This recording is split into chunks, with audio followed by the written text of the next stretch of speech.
Hey guys, Andy here, coming at you today from Arizona, where my family and we are parked in an RV campground where we are currently riding out the whole coronavirus epidemic with everybody. And we feel for you guys, as we know that as an RVer, we like to be active and we like to be on the road. We like to go places and see things, and due to this virus right now, we're not able to do that as much as we would like to. And so I know a lot of you guys who are watching us are probably RVers as well. And so we feel for you, and we're hoping that you guys are able to camp out and enjoy some downtime and spend time with your families and just make the best of this coronavirus situation right now. But for the time being, this has given me enough courage now to actually take the time to get behind the camera and film and make some videos. My family and we love being on the road doing this RV lifestyle, and so we've had to come up with a lot of different tips and tricks that made this work for us. And I know that everybody's different and everything that we do won't work for everyone else, but we've come up with some pretty interesting ideas that we feel like have made our RVing experience not just better, but easier, more fun, more exciting, and quite frankly just made it a lot easier. And so we've wanted to share with you guys some of the tips and tricks that we have done that's made it a lot better for us, and we hope that some of these ideas are things that you guys can apply to your RV lifestyle and maybe help you guys along your guys' journey. And I know that a lot of times that we have had different people when we pull into campgrounds, they come up and they ask us, they say, what on earth is that? Or how do you guys deal with that? And we've shown them some of these tips and tricks, and they have just loved the ideas, and they've instantly applied it to their life, and they said, hey, you guys should make a YouTube channel. So here we are, we're making our YouTube channel. So definitely, if you guys like tips and tricks when it comes to the RV lifestyle and how to do different new and exciting things, we ask that you would just subscribe to our channel and like us below, because we're going to have some videos following this one, or maybe before this one, I don't know, of all the different exciting things that we've tried, some of our successes, some of our failures, and we think that you're going to really like them. And if you see some of them down the road, you're really going to like them. So definitely subscribe so you don't miss our videos to come, and we look forward to seeing you along our journey. Hope you guys.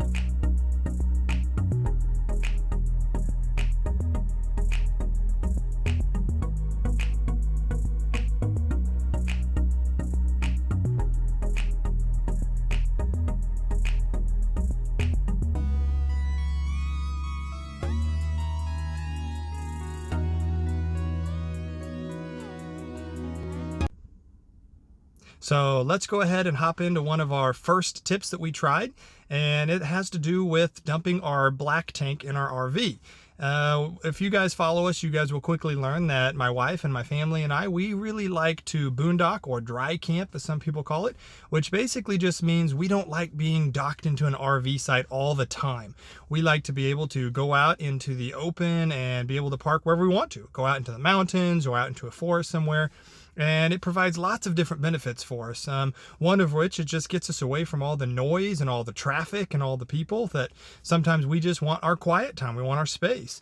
Other times it provides the benefit of being able to dry camp where it's free. And we like the idea of not having to spend $40, $50, $60, $70 or more a night on a campsite. And so boondocking has been something that we've really enjoyed, but it comes with its challenges for anybody that's tried. We have a few different challenges that we faced right off the bat that we noticed was quite difficult. And even before we started our journey, we knew these were going to be challenges, so we started planning ahead before we ever hit the road. One of the challenges we knew was going to be an issue we would face, and that is power. We are a family of 4. We have 2 little kiddos, and we homeschool full time. We both work from the road, and so we knew we had to have an abundant supply of power. Well, we know that the sun provides all the power that we need.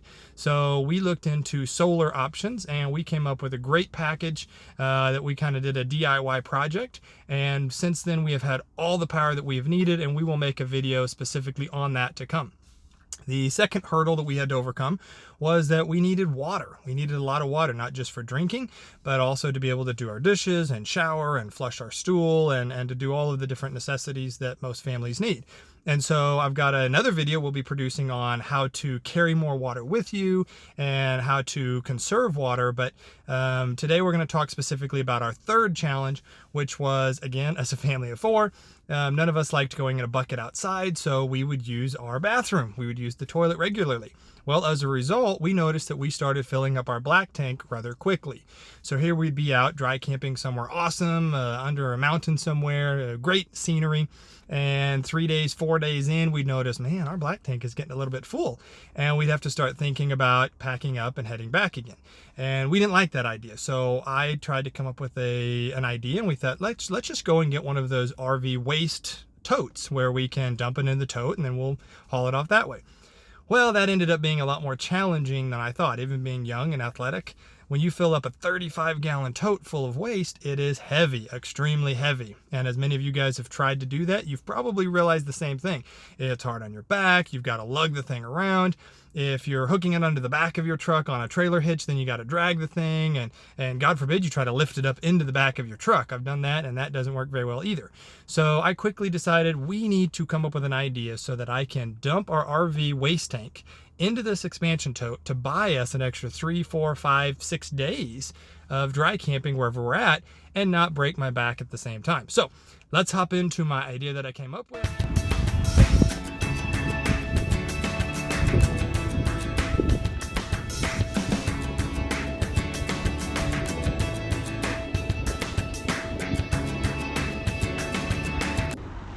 Hey guys, so I'm outside my truck now, and I'm going to give you guys a peek at my RV waste expansion tote and the idea that I had so that I didn't have to lug it around all the time. And so basically what I did is I bought a rack for the back of my truck, which I later changed my mind, which I can explain later why. But I moved the rack to the front of the truck, which is where I mounted the RV waste expansion tote. So I'll give you guys a peek at what that looks like.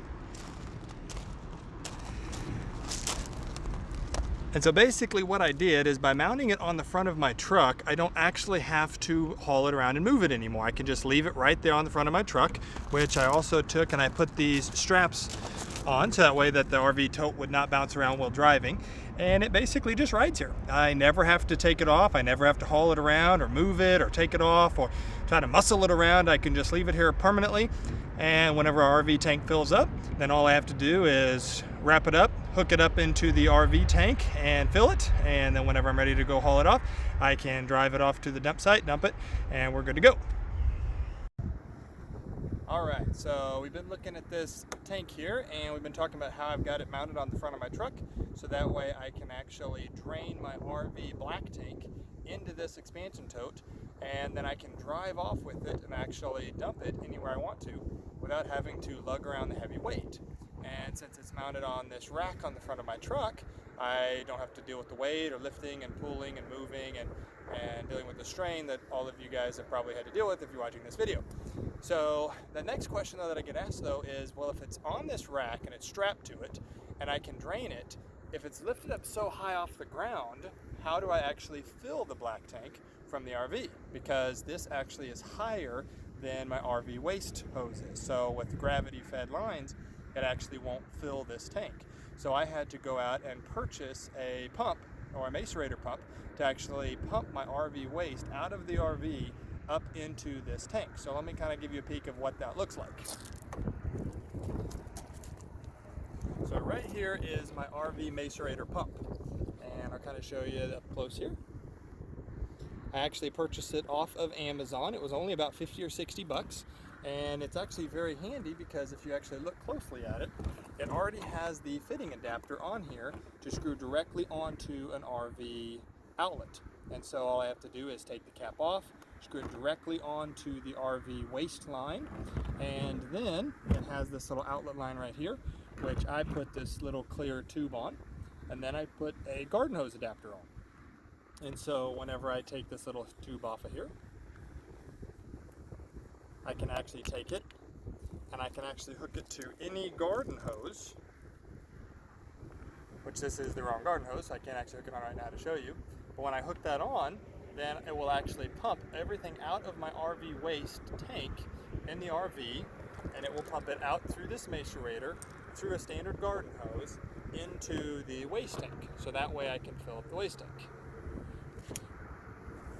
Alright guys, I'm going to give you guys a live demonstration now of how my macerator pump works and pumping my RV waste tank over into my expansion tote that I have mounted on the front of the truck.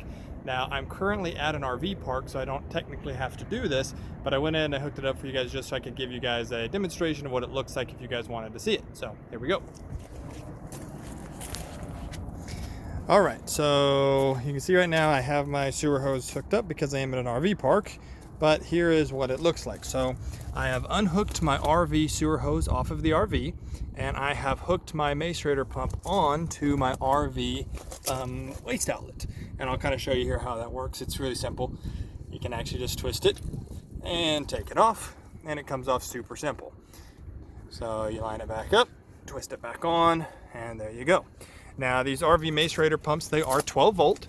And so what I did, it just came with these two leads coming off of it, one positive lead, one negative lead. And so I went up to my battery compartment up in the front of my RV, and I just ran a standard extension cord all the way back from my battery. I'll show you that here in just a second. And I just came up and you can buy one of these at Lowe's or anywhere, but this is just something that I had, which is just a standard little light switch. So that way I could actually turn on the pump on and off back here at the RV without having to connect it and disconnect it to the battery. And so you can kind of see here when I click on the switch, you can hear the macerator pump kick on, and it is pumping. Now I'll show you just really fast the battery compartment in case you're curious. But I just run my wire up to my batteries, where I've got these two clips on, where it clips to my 12 volt battery. So that will feed back and give my macerator pump the 12 volts it needs to pump. Once you got that part done, then all you have to do is just screw on your garden hose, which I've got this 0 G-force garden hose for mine, and I screw it onto the bottom of the macerator pump. And then at that point, you can run your garden hose over to the expansion tote, which I don't know exactly how far it will pump, but I've pumped it through this, which I believe is about 100 foot of water hose, and it tends to work just fine without any problems whatsoever. And I run it over and I stick it right into the front of my expansion tote. And so once I've got that set up, then all I have to do at that point is kick on the macerator pump. So let's go do that.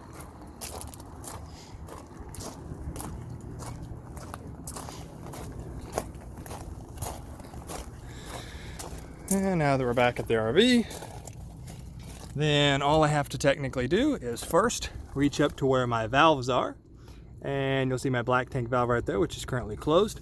I would reach up and I will pull that black tank valve open, and whenever I do, all of my black waste will come down through the pipes through here, and it will hit this macerator pump. And then once that fills up, then you'll see it come down here, and then that's when I know I will click on my switch. The pump will kick on, and at that point it will feed all of that waste all the way through down the garden hose and back into the tank, which I'm not going to do right now because I don't want to fill up my tote full of waste and have to drive off and dump it whenever I'm here at the RV site. But that is exactly what the process looks like. It's super simple, and then whenever I'm done, all I have to do is take the macerator pump off, put my cap back on. My RV expansion tote is now full, and I can either drive off and dump it, or I can let it sit there for another 3, 4, 5 days until the RV fills up again, and then that buys us another 4 or 5 days out while boondocking. All right guys, so I'm going to give you guys a little bit closer peek at the waste tank that I've got here mounted on the front of my truck and how exactly it works. And so once I have actually dumped the RV waste out of the RV and I've actually filled it into this waste tote, then how do I actually dump the waste tote? Because it does have an expansion hose that's mounted right on the top of it. But if you look at it, you will actually notice that the expansion tote is still really high. Even when I unstrap it here and take the hose down and point it down towards a drain, you can see that because it's still in a vertical position, it can't actually drain out of this hose. And so I realized I had to come up with a way that I could actually drain this tote without having to still lift it off the rack and lug it around and have to deal with all the weight. And so what I did was I had to crawl underneath and figure out how I could get a drain in the bottom of the tote so that way I didn't have to utilize this hose that was already on it. So let's take a peek at what I came up with here coming up next. Alright guys, so I am currently underneath the front of my truck here where I've got my RV waste tote mounted, and I kind of wanted to show you guys what it looked like underneath. So let me see if I can get you guys a better view.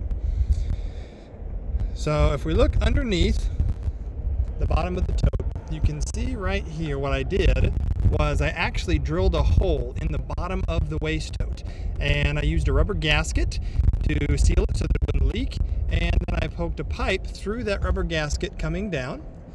Let's see if I can raise it up here just a little bit better for you. And it comes out of the waste tote right there. Now, to keep it from just spilling out constantly, what I had to do was I had to actually mount a valve, an open and closed shutoff valve, so that way it wouldn't all pour out. So that shutoff valve is right here, as you can see. And so what I can do is when I'm ready to drain the expansion tote, I can just open this valve right here, and whenever I don't want it leaking, I just obviously close that valve. And then at the bottom of this, I actually have just a standard RV adapter that will fit an RV hose that I can hook on, and whenever I open it up, it will drain just as it's supposed to. So now let me show you what that process looks like. All right, so I've got the RV hose ready to go, and I'm going to show you what that looks like now. And so on the bottom of my waste tote, you can see here where the valve is coming down. All I have to do is take the waste hose and attach it onto the fitting. And once that hose is on, then all I have to do then at that point is find my valve, open and close valve. And sorry about the shaking, I'm trying to do it one-handed here. But once I find the valve, all I have to do is reach underneath, and once I grab it, all I have to do then is open the valve. And once the valve is open, then all of the waste that is in the tote will then drain out into the sewer, and it is complete at that point. Alright guys, well I hope you've liked this video, and I hope that you have liked my idea on how to make this waste expansion tote a lot easier to not only haul around, but to hopefully expand your boondocking and dry camping experience. And so as always, if you like this video, please subscribe to our channel and like us, so that way you'll see all of our upcoming videos with all of our additional strategies and tips and tricks. And if you have any questions or comments, feel free to leave those below, and we'll be glad to help them and answer them as soon as we can. We appreciate you guys following our journey, and we hope to hear from you guys soon.